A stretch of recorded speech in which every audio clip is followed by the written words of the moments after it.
तो आज हम लोग को देखना है यूनिट 2.2।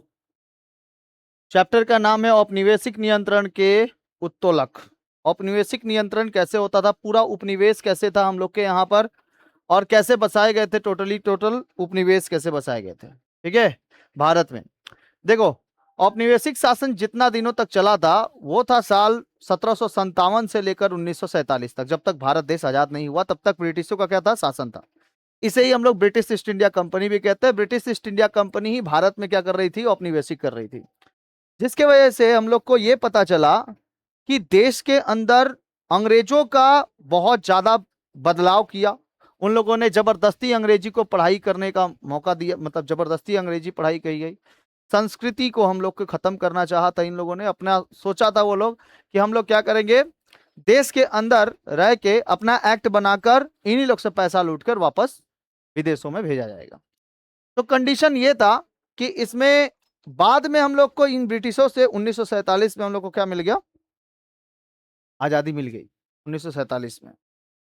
लेकिन इसमें सबसे महत्वपूर्ण आप लोग को पढ़ना है बंगाल, हैदराबाद, ठीक है, बंगाल, हैदराबाद, इन सब चीजों के बारे में सबसे ज्यादा पढ़ना है, इन सब राज्यों के बारे में सबसे ज्यादा पढ़ना है। सबसे पहले आता है बंगाल। कौन आता है, बंगाल।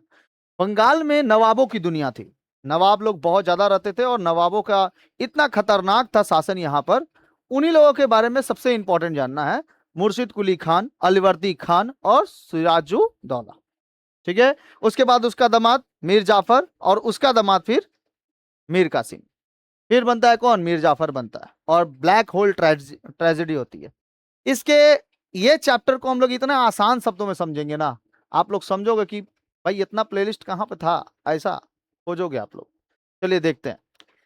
सबसे इंपॉर्टेंट चैप्टर है और सबसे इंपॉर्टेंट क्वेश्चंस यहाँ से आएंगे, और इसमें बेहतरीन क्वेश्चंस अभी आप लोग को लिखाती है। ऑनलाइन वाले लोग को हम लोग प्लेलिस्ट में भी डाल देंगे ये वीडियो, और साथ साथ आपको एप्लीकेशन पे भी मिल जाएगा, ठीक है। पढ़ा जाए तो औपनिवेशिक का मतलब होता है, कॉलोनिज्म का मतलब क्या होता है, कोई ऐसा देश जो दूसरे देश के ऊपर क्या कर ले, कब्जा कर ले, और कुछ सालों तक रहे उसकी कब्जा, उसका कब्जा जो रहे वो बहुत सालों तक रहे। तो कंडीशन ये है कि इसमें हम लोग को समझना है बेहतरीन तरीके से। पहले बंगाल, क्या समझना है, बंगाल। बंगाल में सबसे पहला नवाब जो था वो कौन था, मुर्शिद कुली खान। उसके बाद कौन आए थे, अपनी राजधानी कहाँ रखे थे, मुर्शिदाबाद रखे थे, बंगाल के नवाब थे। इसी तरह सारा देश, जो देश के अंदर जितने राज्य थे वो राज्य बढ़ते चले गए थे, और बढ़ते बढ़ते इतना बढ़ गया कि बंगाल के ऊपर सबसे ज्यादा ब्रिटिशों का शासन होने लगा। 3 जगहों पर, बंगाल, बिहार, उड़ीसा। और एक और था, रॉबर्ट क्लाइव ने जीत लिया था। कहां पर, रॉबर्ट क्लाइव ने जीत लिया साउथ साइड को, मद्रास वाला एरिया। तो मद्रास वाले एरिया में भी अंग्रेज बहुत ज्यादा खतरनाक कुख्यात हो गए थे, जिसके वजह से अंग्रेजों ने क्या किया, प्लासी का युद्ध हुआ 1757 में, ताकि बंगाल को भी क्या कर सके, लूट सके। फिर 1764 के बक्सर के युद्ध में पूरे भारत के ऊपर कब्जा हो गया। यानी कि इन लोग का पूरा शासन चला 1757 से लेकर 1947 तक। इसी के बीच में 1857 की क्रांति भी आती है, 1857 का रिवॉल्ट भी आता है। अब इसमें औपनिवेशिक नियंत्रण के उत्तोलक कौन कौन से थे, भारत में कैसे इन लोगों का बहिष्कार किया गया, पूरा हम लोग को 1947 तक का जानना है। इसी को हम लोग कहते हैं मॉडर्न हिस्ट्री। समझ में आ गया। अभी आप लोग कौन सा हिस्ट्री पढ़ रहे हो, मॉडर्न हिस्ट्री। फर्स्ट सेमेस्टर में क्या पढ़े थे, एंशियंट, एंशियंट से भी पहले प्री हिस्ट्री पढ़े थे, सिंधु सभ्यता पढ़े थे। उसके बाद भारत में आने, सेकेंड सेमेस्टर में आने के पश्चात आप लोगों ने पढ़ा क्या चीज, साउथ साइड के कई सारे देश। अभी थर्ड सेमेस्टर में भी पढ़े साउथ साइड कई कई सारे आपके राज्य पढ़े, कॉलोनिज्म, इंपीरियलिज्म, ये सब पढ़े। अभी आप लोग को जाना है मॉडर्न साइंस में, और ये मॉडर्न साइंस में, मॉडर्न हिस्ट्री में, इसमें आप लोग पढ़ेंगे किसके बारे में, इंडिया के बारे में, ठीक है, टोटली इंडिया के बारे में जानेंगे। और उसमें मेन जानेंगे किसके बारे में, बंगाल के बारे में, और ब्रिटिशों की सत्ता यहाँ पर कैसे थी, 300 सालों तक कैसे रखा गया था। तो देखिए, इसमें आपको याद रखना है कि ब्रिटिश ईस्ट इंडिया कंपनी का एक व्यापारी संस्था ब्रिटिश ईस्ट इंडिया कंपनी थी। यह व्यापारी एक संस्था थी, यहाँ पर व्यापार करने के लिए आए थे। लेकिन यहाँ पर ये लोग आने के पश्चात, दीवानी पा लिए, और सबसे खतरनाक दीवानी तो 1717 का फर्रुख सियर फरमान हो गया। फर्रुख सियर का क्या दे दिया गया, फरमान। फर्रुख सियर कौन था, फर्रुख सियर मुगल सम्राट का एक सम्राट था, मुगल सम्राट, ठीक है, मुगल सम्राट था। और उसने ही अंग्रेजों को यहाँ पर खुला छूट दे दिया, टैक्स के ऊपर कोई भी, मतलब टैक्स नहीं लिया जाएगा उन लोगों से, अंग्रेजों से, और ये लिखित में दे दिया। कि लीजिए आप लोग व्यापार व्यापार करके चल जाइएगा यहाँ से, ठीक है। लेकिन यहाँ पे व्यापार करना है तो हम लोग को टैक्स देना है नहीं देना है, इसके बारे में कोई बोला नहीं। फर्रुख सियर के फरमान में नहीं दिएगा, इसीलिए वो लोग टैक्स क्या करते हैं, हम ही लोग के राजाओं से लेते रहते थे, और हम ही लोग के राजाओं से टैक्स ले लेकर यहाँ पर फोर्ट विलियम बनाया गया, विक्टोरिया मेमोरियल बनाया गया, ठीक है, और बनाया गया आपका हावड़ा ब्रिज। ऐसे बड़े बड़े मतलब चीजें स्थल रूप बनाए गए हैं। तो कंडीशन ये है, इसमें हम लोग को जानना क्या है, सबसे पहला मेन बात ये है, ये चैप्टर का नाम औपनिवेशिक क्यों पड़ा। ब्रिटिशों का जब से शासन था तब से यहाँ पर राजा महाराजा जितने लोग थे सब ब्रिटिश के अंडर में काम करते थे, और ब्रिटिश उनको जबरदस्ती नील की खेती करवाते थे, विद्रोह भी होता था तो उसको दबा देते थे, ठीक है। कंडीशन ये होता था। तो अंग्रेजों का यहाँ पर पूरा प्रभुत्व हो चुका था, ये लोग अपने मन से वायसराय बनाते, अपने मन से गवर्नर जनरल बनाते, अपने मन से कुछ ना कुछ बनाते बनाते भेजते रहते कहां पर, भारत में। इन्होंने सबसे पहले पाया सिविल राइट्स 1965, सिविल राइट्स, ये दीवानी अधिकार पाए। बक्सर का युद्ध कब हुआ, 1764। बक्सर के युद्ध के बाद 1765 में मुगल सम्राट शाह आलम द्वितीय ने ईस्ट इंडिया कंपनी को बंगाल, बिहार और उड़ीसा का दीवानी दे दिया। दीवानी मतलब सिविल राइट्स दे दिया कि आपको इन तीनों जगहों पर आप आराम से व्यापार कर सकते हैं, इसके लिए कोई भी आपको टैक्स नहीं देना पड़ेगा, ठीक है। अंग्रेजों को सबसे पहले क्या मिला, दीवानी का अधिकार। दीवानी कहने का मतलब वहां पर अधिकार मिला कि आप यहाँ पे व्यापार कर सकते हो इन तीन राज्यों पर। कौन कौन सा, बंगाल, बिहार और उड़ीसा। अभी आपको हम बताएं, बंगाल, बिहार और उड़ीसा। इसमें राजस्व संग्रह का अधिकार था, यह प्राप्त हुई। इसमें कंपनी के पास अपार आर्थिक प्रशासनिक शक्ति आ गई थी, जिसमें उनका व्यापारिक दायरा और मजबूत हो गया था। व्यापार और अच्छे तरीके से करने लगे थे ये लोग, जब बंगाल पे कब्जा हो गया, जब बिहार पे कब्जा हो गया, और साथ साथ उड़ीसा पे कब्जा हो गया। उस समय बंगाल बिहार एक साथ था। और बंगाल कौन सा बंगाल, बांग्लादेश का पूरा पूरा बांग्लादेश, हम लोग का पश्चिम बंगाल और बिहार, ये सब के सब एक जैसे थे। पूरा इतना बड़ा क्षेत्र था, इतने बड़े क्षेत्र में। और उड़ीसा, ये तीनों क्षेत्रों पे कब्जा। आज जो उड़ीसा, बिहार और बंगाल देख रहे हो अलग अलग, वो पहले एक ही में था। इतने बड़े क्षेत्र पे वो लोग कब्जा करके रखा हुआ था अकेले, और टैक्स भी नहीं देता था। विदेश से आया, यहाँ पे रहा, टैक्स भी नहीं दिया। इतने खतरनाक होते थे ये लोग। तो टैक्सेशन बहुत मतलब कम कर दिया गया था, टैक्स नहीं देता था जल्दी लोग, ठीक है। तो किससे ये लोग फरमान पाए थे, मुगल सम्राट शाह आलम द्वितीय। क्योंकि तिलगुट सेना में शाह आलम द्वितीय क्या हो गए थे, हार गए थे। याद करिए 1764 में तीन तरीके से युद्ध चल रहा था ना, एक सुजाउद्दौला, शाह आलम द्वितीय और एक मीर कासिम, है ना, मीर कासिम। तो मीर कासिम मुंगेर से लड़ रहे थे, और शाह आलम द्वितीय दिल्ली से, सुजाउद्दौला अवध से, ठीक है, यूपी के अवध से। ये तिलगुट सेना थी, तिलगुट सेना, तिलगुट सेना। अब ये तिलगुट सेना एक साथ काम करती थी। शाह आलम द्वितीय जो था ये दिल्ली का क्या था, बादशाह था, दिल्ली का बादशाह।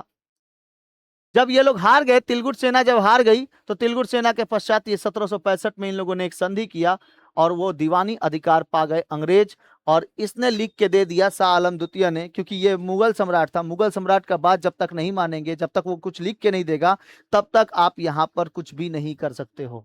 एक बड़े आदमी का लिखावट में चाहिए ना सिग्नेचर। अब ये बड़ा आदमी होता था शाह आलम द्वितीय, सबसे बड़ा आदमी था, दिल्ली पर पूरा कब्जा करके रखा था। और कहा जाता है कि दिल्ली और बंगाल पे जिसका कब्जा हो गया वही भारत का राजा है, ठीक है, दिल्ली और बंगाल। और बंगाल पे कब्जा किसका था, अंग्रेजों का। दिल्ली में जब इसकी कमर टूट गई, ये शाह आलम द्वितीय का जब पूरा का पूरा प्रभुत्व हट गया, तो इसके बाद कोई भी ऐसा शासक नहीं था जो इसके जगह पर ले सके। तो अंग्रेजों ने सोचा कि यही मौका बहुत अच्छा है, हम लोग दिल्ली पे भी कब्जा करेंगे और साथ साथ बंगाल पे भी कब्जा करेंगे। बंगाल पे 1764 में जब कब्जा हो गया, तो दिल्ली पे भी कब्जा करना चालू कर दिया, और टोटल पूरे भारत में कब्जा होना चालू हो गया, ठीक है। कब्जा करते करते पूरा भारत इन लोग के आगोश में आ गया। अब पूरा का पूरा भारत इन लोग के अनुसार से चलने लगा, जिससे उनका व्यापारिक दायरा बहुत ज्यादा मजबूत हो गया। साथ साथ अन्य यूरोपीय शक्ति भी थे। आपको हम याद करिए, ये बताए थे, पेड कर दे फीस, बताए थे कौन कौन लोग आए थे, पुर्तगाल, ईस्ट इंडिया कंपनी, डच, है ना। कर से तो कुछ भी नहीं था, दे से डेनमार्क था, है ना। फीस, फ से फ्रांस था, स से स्वीडन वाले लोग थे। ये लोग ब्रिटिश ब्रिटिश कंपनी से आए थे। मतलब यूरोपियन साइड से आए हुए थे। तो कौन कौन थे? पुर्तगाली हो गए, डच हो गए, विशेषकर फ्रांसीसी। ये क्रमिक युद्ध में पराजित होकर व्यापारिक और राजनीतिक प्रभुत्व को समाप्त कर दिए। कौन? फ्रांसीसी यहाँ से भाग के चले गए। डच को लोग को ये भगा दिया।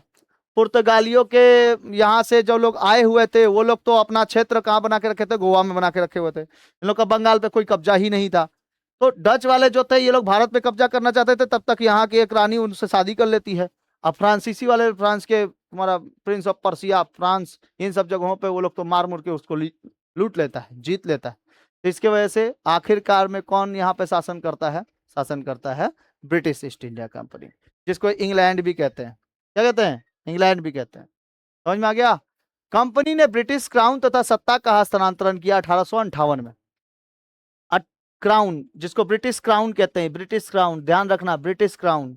क्राउन का मतलब है एक ऐसी सत्ता जो पूरा का पूरा भारत पे कब्जा करे, और क्राउन का मतलब ऐसा है जिसके खिलाफ आप हो नहीं सकते, उनका साथ ही देना पड़ेगा, चाहे वो गलत ही करे तो काहे नहीं तो गला काट के उड़ा दिया जाता था। ठीक है? अंग्रेज धर के, जैसे गन्ना पेरने वाला कैसे मशीन होता है, उसी में हाथ जबरदस्ती घुसा देता था।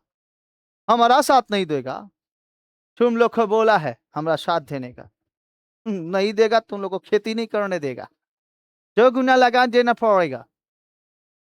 ठीक है? ये ब्रिटिश क्राउन। तो 1857 के महान विद्रोह के बाद ब्रिटिश संसद ने 1858 में एक अधिनियम लेके आया, ईस्ट इंडिया कंपनी के शासन को समाप्त कर दिया। ईस्ट इंडिया कंपनी शासन समाप्त हो गई 1858 में। और 1858 के समय में इंग्लैंड की महारानी थी, महारानी विक्टोरिया। कौन थी? महारानी विक्टोरिया। महारानी विक्टोरिया ने एक घोषणा पत्र दिया, घोषणा पत्र। और इलाहाबाद के मिंटो पार्क में, इलाहाबाद के मिंटो पार्क में यह घोषणा पत्र पढ़ा गया।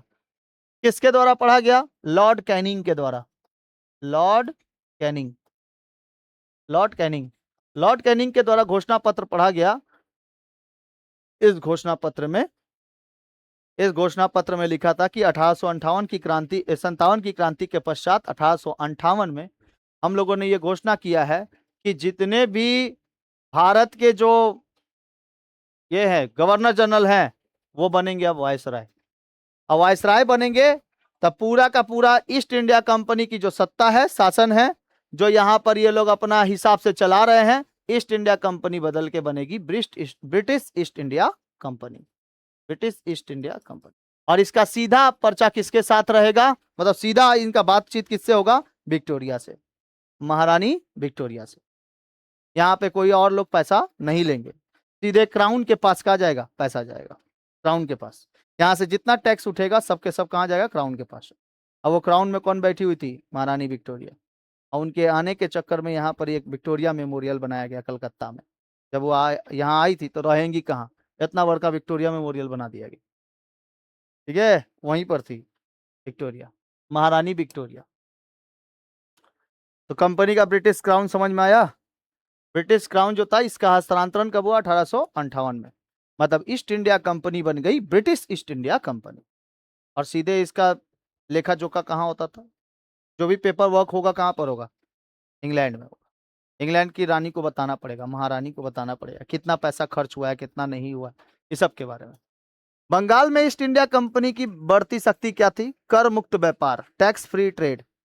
फर्रुखसियर बताए ना अभी, 1757 में फर्रुखसियर ने, मुगल सम्राट कौन था? फर्रुखसियर, एक शाही फरमान जारी किया जिसमें कंपनी को बंगाल में दूरगामी अधिकार दिए गए। क्या क्या अधिकार दिए गए? टैक्स फ्री ट्रेड, तुम यहाँ पे टैक्स फ्री हो, तुमको हमको टैक्स देने की जरूरत नहीं है, बशर्ते, जबकि ये मुगल बादशाह है। कौन है? मुगल बादशाह। अरे इसके दादा परदादा बाबर मुगल बादशाह था। बाबर के बाद हुमायूं, अकबर, शाहजहां, जहांगीर, औरंगजेब, ये लोग सब मुगल बादशाह थे। इन लोग का जब पूरा का पूरा प्रभुत्व खत्म हुआ तो इसके बाद जो बेटे बेटे ये लोग के आए, ये लोग संभाल ही नहीं पाया देश को। ठीक है? इसी बीच में औरंगजेब से लड़ते हुए, औरंगजेब जो था इससे लड़ते हुए एक शिवाजी के बेटे, नाम क्या था? छत्रपति शिवाजी महाराज के बेटे का नाम क्या था? संभाजी महाराज। संभाजी महाराज औरंगजेब को कभी मिले नहीं, और जब मिले तो जंजीर में बढ़े हुए मिले, बंधे हुए मिले औरंगजेब को। उन्होंने दिखा दिया, संभाजी महाराज ने दिखा दिया कि देख मराठा साम्राज्य में कितना ज्यादा पावर है। और उन्होंने ही कहा था, औरंगजेब जब तुम मर जाओगे तो तुम्हारी यहां की सत्ता भी खत्म हो जाएगी। और सच में ऐसा हुआ। औरंगजेब के मरने के पश्चात, औरंगजेब मरा 1707 में, औरंगजेब के मरने के पश्चात इसके बाद देश में ऐसा कोई भी शासक नहीं आ पाया जो इस देश की सत्ता को संभाल सके, मुगल सम्राट। ठीक है। और यहां मराठों का पूरा अस्तित्व खत्म होना चालू हो चुका था। फिर शासन किसका आया? पेशवास का। पेशवा जिसको प्रधानमंत्री कहते हैं, पेशवास का शासन आया।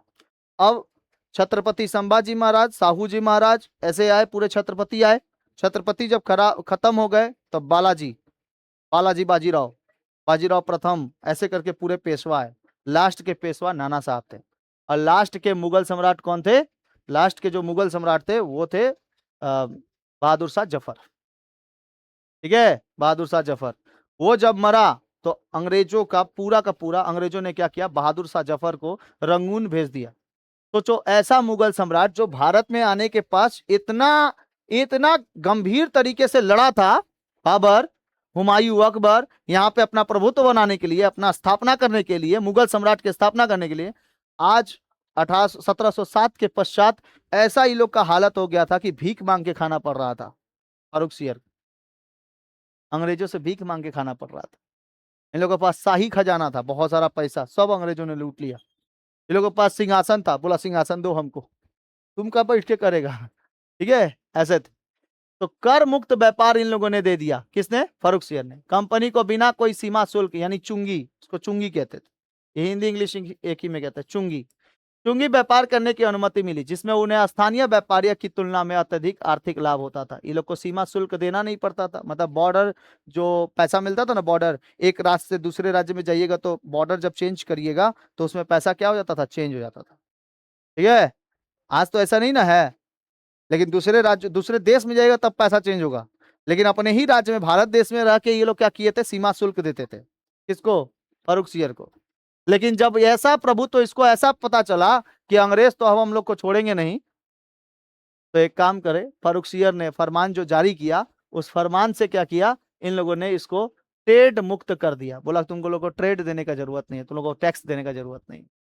ट्रेड तुम जहां मन तहां कर सकते हो, जहां मन तहां, चाहे साउथ में करो, चाहे नॉर्थ इंडिया में करो, चाहे चाइना करो, चाहे बांग्लादेश में करो, कहीं पर भी करो, लेकिन तुम लोग को ट्रेड हमको देने की जरूरत नहीं। तो अंग्रेजों का पैसा और ज्यादा बच गया।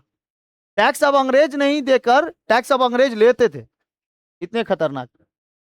कारखानों की स्थापना हुई, बंगाल में व्यापारी चौकियों यानी फैक्ट्रियों की स्थापना हुई और उनके सुदृढ़ीकरण की अनुमति मिली, और आंतरिक व्यापार की अनुमति हुई। बंगाल, बिहार, उड़ीसा के आंतरिक क्षेत्रों में भी व्यावसायिक दायरा बढ़ने लगा।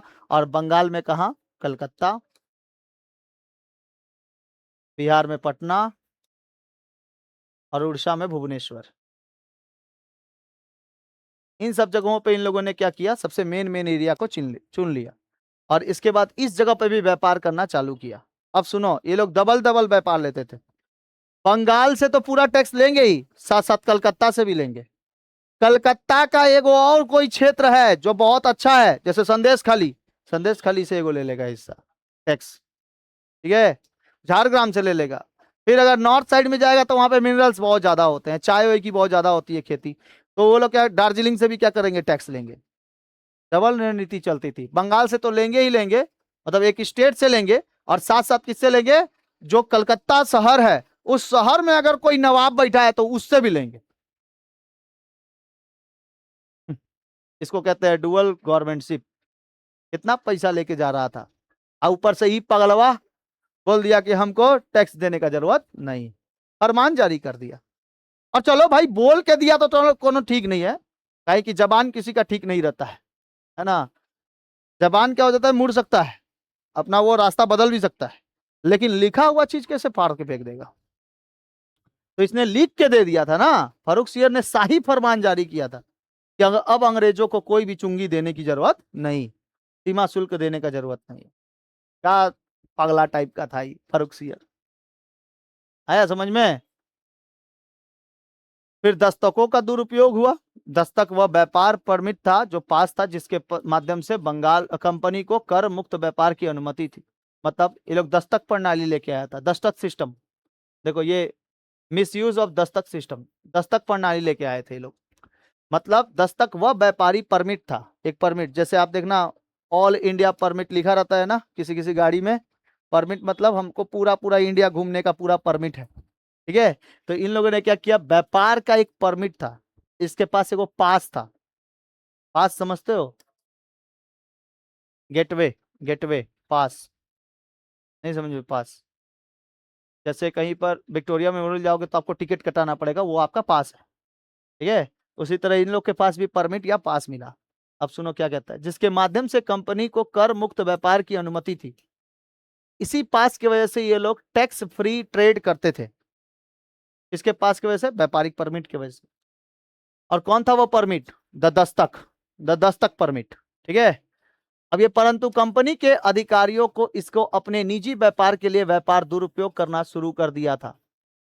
अब मान लो ये कोई अंग्रेज का बंदा है, ये बोला कि हम तो टैक्स दे भी नहीं कर रहे हैं, हमको टैक्स लगे ही नहीं, लगेगा ही नहीं, तो सारा ब्लैक मनी कहाँ रहेगा, मेरे पास रहेगा, हम इसी से जो मन तो करेंगे। राजा को तो ब्लैक कुछ पैसा देना नहीं है, और जब साल भर में वो पैसा मांगेगा तब तक मेरे पास इतना पैसा जुगड़ जाएगा कि उसका मुंह चुप करा देंगे, है कि नहीं। तो यही दस्तक प्रणाली का इन लोगों ने क्या किया, मिसयूज किया, कि हम लोग को टैक्स देना नहीं है, तब परमिट हम कहीं से भी कहीं पे भी जा सकते हैं। अब इन लोगों ने क्या किया, अपना व्यापार चालू किया। अरे व्यापार किस चीज का होता था, किस अंग्रेज लोग व्यापार किस चीज का करते थे, कपड़े का, कॉटन का, ठीक है, आलू का बिजनेस। उसके बाद चाय वाय के भी बिजनेस करना चालू कर दिए थे लोग, जबकि चाय हम लोग के पास से था। इसी तरीके से इन लोगों ने निजी व्यापार बना लिया इसको, कि हमारे तरकीब से जाएगा यहां से नील, नील हमारे यहां होता था, हम लोग के किसान उगाते थे, और उसका जो पैसा निर्धारण करता था कौन करता था, अंग्रेज करते थे। भाई अगर 5 किलो नील हुआ है, किसी गरीब ने बोला कि भाई इसको हम 100 रुपया किलो बेचेंगे, ठीक है, कितना, 100 रुपया किलो बेचेंगे, तो 5 किलो का कितना हो गया, 500 रुपया हो गया ना। तो बोलता था क्यों, 500 रुपया लेगा तुम, तुम्हारा इतना हिम्मत हो गया, इसका खेत हड़प लो खेत, ठीक है। तो लॉर्ड डलहौजी आया था हड़प नीति लेकर, हड़प लेता था सब खेती, किसी का घर हड़प लेता था, ठीक है। अगर कोई व्यापार कर रहा है तो उसका व्यापार का पूरा नीति हड़प लेता था। कोई ऊंच ऊंच किसी किसी के घर थे, जैसे राजस्थान में देखना अभी भी कितने बड़े बड़े राजा महाराजा लोग का घर रहता है, उन लोग का घर देखना बड़े बड़े लोग रहते हैं, ठीक है। तो उन लोग का भी राजा महाराजा लोग का घर हड़प लेता था, कि भाई तुम सब जगह पे हड़प नीति लगाया था, डलहौजी को सब मारने के लिए एकदम आ गया था, ठीक है, तुम हड़प नीति कैसे कर सकता है। उसी तरह दस्तक का पूरा दुरुपयोग किया गया, आर्थिक अस्थिरता लाई गई, स्थानीय व्यापारियों को भारी कर देना पड़ता था। स्थानीय जो व्यापारी होते थे, जो मतलब भारत के हैं, ये भारत के जो व्यापारी हैं उन लोग को भारी कर देना पड़ता था, हाई उनको टैक्स देना पड़ता था। और जबकि ब्रिटिश अधिकारियों को कर मुक्त निजी व्यापार कर रहे थे, इसमें स्थानीय व्यापार प्रतिस्पर्धा से पिछड़ गया था। अच्छा, टैक्स किसको देता था, ये क्वेश्चन तुम लोग के मन में नहीं उठ रहा है, टैक्स किसको देता था। अभी तो बताए 1858 में टैक्स किसके पास जाता था, किसके पास, विक्टोरिया के पास जाता था ना। 1858 में टैक्स सीधे किसे, इंग्लैंड के पास। तो अब जब ये लोग टैक्स नहीं दे पा रहा है, जब यहाँ का आदमी ही बोल दिया, फरुखसियर ने ही कह दिया कि भाई टैक्स हम नहीं लेंगे तुमसे, तो वो उसका जो टैक्स का पैसा इन लोग के पॉकेट में नहीं चला गया, तब सरकार को गया क्या। यहाँ के आदमी ने बोल दिया कि हमको टैक्स देने की जरूरत नहीं है, ठीक, तुम लोग व्यापार करो, व्यापार से जितना पैसा आएगा साल भर में हमको कुछ दे देना, कुछ दे देना, वो भी नहीं भी दोगे तो चलेगा। क्योंकि अंग्रेजों से इतना ज्यादा डरते थे, यहाँ के फरुखसियर इतना ज्यादा डरता था, उसने फरमान जो जारी किया था ना, उसी फरमान का इन लोगों ने खतरनाक फायदा उठाया, और यहां से पैसा भेज देते थे, कुछ पैसा भेज देते थे ताकि हम लोग के ऊपर पूरा कार्रवाई ना हो जाए कि तुमने टैक्स क्यों नहीं भेजा, और कुछ पैसा अपने पास रख लेते थे। मान लो 100 रुपया किसी ने कमाया, तो इसमें से 70 रुपया अपने पास, 30% किसको, अंग्रेजों के पास, इंग्लैंड में चल जाता था पैसा, टैक्स का पैसा, ठीक है, ताकि हम लोग के ऊपर भरोसा भी रहे अंग्रेजों का। इसी वजह से भारी कर देना पड़ता था, और इन लोग के भारी कर किसके जेब में आता था, अंग्रेज जो यहाँ पर थे वायसराय बन के थे वो लोग। जबकि ब्रिटिश अधिकारी लोग को कर मुक्त निजी व्यापार करने का था। इसमें स्थानीय व्यापार प्रतिस्पर्धा से पिछड़ गया था। राजस्व की हानि हुई थी। बंगाल के नवाब के खजाने को भारी वित्तीय नुकसान हुआ था। मतलब यहाँ से ड्रेन ऑफ वेल्थ बहुत ज्यादा हुआ था, भारी वित्तीय नुकसान। और साथ साथ जिससे राज्य का शासन और प्रशासन ढांचा कमजोर होने लगा था। राज्य का शासन और प्रशासन दोनों ही कमजोर। इसके बाद नवाब अलीवर्दी खान का उपयोग पूरा किया गया। अलीवर्दी खान को तो खरीद लिया था ये लोग, पूरा का पूरा अलीवर्दी खान को खरीद लिया था। बंगाल के नवाब कौन थे? अलीवर्दी खान। पहले मुर्शिद कुली खान, मुर्शिद कुली खान नहीं बिके तो उसके बाद मुर्शिद कुली खान जब मृत्यु हो गई तो अलीवर्दी खान है। अलीवर्दी खान को अंग्रेजों ने खरीद लिया पैसा देकर कि तुम हमारे हिसाब से काम करो, हमारे हिसाब से नहीं काम करोगे तुमको भी मारा जाएगा, सिराजुद्दौला बैठेगा। तो सिराजुद्दौला आया। सिराजुद्दौला वही मुर्शिद कुली खान के जैसा ही, मतलब एकदम उसी के तरह था, तत्पर। तो मुर्शिद कुली खान ने क्या किया? ब्लैक होल ट्रेजेडी कर दी। ब्लैक होल ट्रेजेडी 146 जन को पकड़ के एक छोटे से कमरे में डाल दिया, ठीक है। और उसमें से 123 जन मारे गए, 23 जन बच गए थे। उसी में से एक इतिहासकार पकड़ा गया था, नाम था लेन पूल। लेन पूल, ठीक है। आप लोग को ये कहानी प्लासी के युद्ध के समय बताए थे, ठीक है। आज इतना रहने देते हैं। नवाब अलीवर्दी खान के बारे में पढ़ेंगे, बंगाल के नवाब थे, ये याद रखना। अलीवर्दी खान से पढ़ना हम लोगों को, ठीक है। अभी तो खाली ये ओवरव्यू था, कहानी यहां से चालू होती है, अलीवर्दी खान से, ठीक है। चलो इतना रहने देते हैं आज, मिलते हैं अगले क्लास में।